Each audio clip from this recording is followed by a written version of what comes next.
महत्वपूर्ण समाचार बात करिए तो लोकरक्षक भर्ती लेखित परीक्षा की तारीख जाहिर 14 जूने लेवाशे लेखित परीक्षा 6 जून थी ओजास पर कॉल लेटर डाउनलॉड शुरू शारीरिक कसोटी पास करेला उम्मीदवारों आपी शकशे परीक्षा गुजरात पोलीस भर्ती बोर्डे सत्तावार जाहेरात करी छे।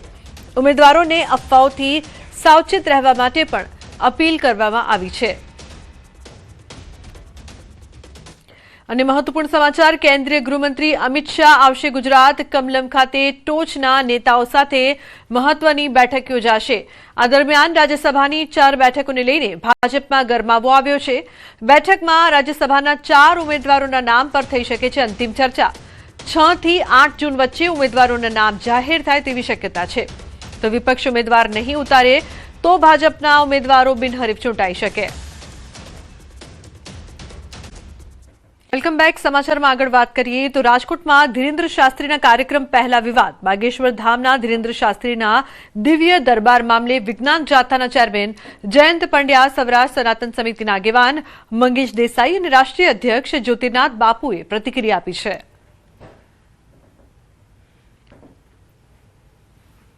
धीरेन्द्र शास्त्री जे कोई जग्याए जाय छे त्यां वाद विवाद वातावरण डोळाय छे, अशांति फैलाय छे, कायदो व्यवस्था जोखमाय छे। पोते पण जे लोकोमां खोटो दहशत ऊभी करे छे, लोकोमां द्विधा उत्पन्न करी अने गुमराह करी अंधश्रद्धा फैलावे छे। एटले विज्ञान जाथा आ शख्सनो सदैव विरोध करवानो छे। आ भ्रम फैलावाना नामे एना पे गुनो दाखल करवानी पण विज्ञान जाथा मागणी करे छे। एमां श्रद्धा के अंधश्रद्धानो कोई विषय नथी। पुरुषोत्तमभाई खूब वरिष्ठ अग्रणी है, एमना विचारो एमणे व्यक्तिगत रीते रजू कर्या छे। समाजना लेवले एवो कोई श्रद्धा के अंधश्रद्धानो विषय नथी। हनुमानजीनी भक्ति श्रद्धाथी न थई शके अने हनुमानजीनी कथा छे जाणवा मुजब एना अंधश्रद्धा गणी शकीए। आ तो जाहेरमां રહેતો मैदानमां कार्यक्रम छे, लाखों लोकोनी मेदनीनी वच्चे हनुमानजीनी कथा थई रही छे, तो એને क्या एंगल थी अंधश्रद्धा गणवी ए मारी समजणनो विषय नथी। स्टेज पर चढ़ी जुदा जुदा खेल करी लोकोने मूर्ख बनावी अने अंधश्रद्धामां बढ़ावो करे। आ ए ज व्यक्ति छे के जेमणे एक वखत गुजराती समाजने गांडो कीधो। आ व्यक्तिनो मारो विरोध छे। क्यांय पण आ चालावी ना लेवाय। तमे सतत अंधश्रद्धानो फैलावो करो छो ने आ क्यांय पण संत समाज साखी नहीं ले। आ सतत एनो विरोध रहेशे। राजकोट एनएसयूआई द्वारा सौराष्ट्र यूनिवर्सिटी खाते विरोध प्रदर्शन करवामां आव्युं छे। कोरोना काळ दरमियान 2019 में फेल थयेला विद्यार्थीओने फरी परीक्षा आपवानो मोको आपवामां आवे तेवी मांग। सौराष्ट्र यूनिवर्सिटी खाते अत्यारे एनएसयूआई द्वारा जे छे विरोध करवामां आवी रह्यो छे। हाल अत्यारे जे रीतना अहींया जे हाथमां बेनर साथे जे छे विरोध करवामां आवी रह्यो छे, रामधून पण बोलाववामां आवी रही छे। जे रीतना जे रामधून छे ते अत्यारे अहींया जे छे विरोध करी रह्या छे।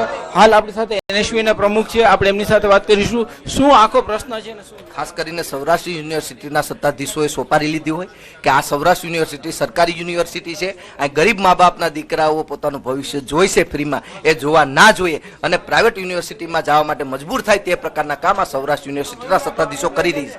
सौराष्ट्र यूनिवर्सिटीनुं परीक्षा विभाग तो साव खाडे गयुं छे। एनो स्टाफ क्यांक मंजीरा वगाड़तो होय एवुं अमने लागी रह्युं छे, केम के एक वर्ष सुधी रिजल्टो आपवामां नथी आवता। तो विद्यार्थीओने करवानुं शुं? 2019 ना विद्यार्थीओ छे के कोरोना जेवी महामारीना हिसाबे फेल थया हता, ए विद्यार्थीओने एक मोको आपवानी वात छे, छતાં 6-6 महीनाथी ए विद्यार्थीने लबડાવવાનું કામ કરી રહ્યા છે। ત્યારે જે રીતે અહીંયા રજિસ્ટર વિરોધ કરી રહ્યા છે। હાલ આપણી સાથે અહીંયા રજિસ્ટર છે, આપણે એમની સાથે પણ વાત કરવાનો પ્રયાસ કરીશું। જે રીતના સાહેબ અત્યારે અહીંયા રિઝલ્ટ બાકી છે અલગ અલગ સેમના છેલ્લા 45 દિવસથી, આ શું કે मैं मीडियाना बधा मित्रों ने जाण करी है। फरीथी आपना माध्यम से जाण करूँ छे कि मोटाभागनी विद्या शाखा अमारी प्रायोरिटी छठा सेमेस्टरना रिजल्ट बहार पाडवानी छे। एमांथी लगभग 90% रिजल्ट बहार पड़ी गया है। 1 के 2 विद्या शाखाना रिजल्ट पाइपलाइनमां छे। એટલે એના ઘણા બધા સંજોગો હોય જેમાં પરીક્ષા નિયામક છે તમને કહી શકે, કારણ કે વેકેશન હોવાને લીધે અમુક અધ્યાપકો બહાર હોય તો જ્યાં સુધી પેપર ચેક ન થાય ત્યાં સુધી અમે પ્રયત્નશીલ છે બને એટલું ઝડપથી એ રિઝલ્ટ જે 1 કે 2 વિદ્યા શાખાના બને એટલી ઝડપથી અમે જાહેર કરીશું। જે રીતના બીએ સેમેસ્ટર 1 સહિતના અલગ અલગ સેમના જે છે રિઝલ્ટ બાકી છે અને આ રિઝલ્ટને લઈને અત્યારે વિરોધ કરવામાં આવી રહ્યો છે, પરંતુ બાકી રહેલા રિઝલ્ટ છે તે ટૂંક સમયમાં જાહેર કરવામાં આવી શકે છે તેવું રજિસ્ટર પણ કહી રહ્યા છે। હાર્દિક જોશી, ન્યૂઝ 18 ગુજરાતી, રાજકોટ। શું તમે પણ અલગ અલગ ઓટીટી એપ્સના મોંઘા રિચાર્જ કરાવીને કંટાળી ગયા છો? તો હવે જીઓ તમારા માટે લાવ્યું છે મનોરંજનનો ધમાકો. નવો જીઓ ઓટીટી પાસ હવે માત્ર 200ના આ એક જ પેકમાં તમને મળશે પૂરી 15 પ્રીમિયમ ઓટીટી એપ્સનું સબસ્ક્રિપ્શન. જીઓ ટીવી પર 1000થી વધુ live TV channels, 30 GB high speed data અને તમારા એક્ટિવ પ્લાન સાથે અનલિમિટેડ 5G કનેક્ટિવિટી જેવા ફાયદા મળશે. તમે દર મહિને આશરે ₹1500નું ખર્ચ કરતા હતા તે બધું જ હવે માત્ર 200માં અને પૂરા 28 દિવસ માટે ઉપલબ્ધ છે. આ ધમાકેદાર પ્લાન આજથી એટલે કે 27 મે 2026થી ઓનલાઈન અને ઓફલાઈન માધ્યમોમાં શરૂ થઈ ગયા છે.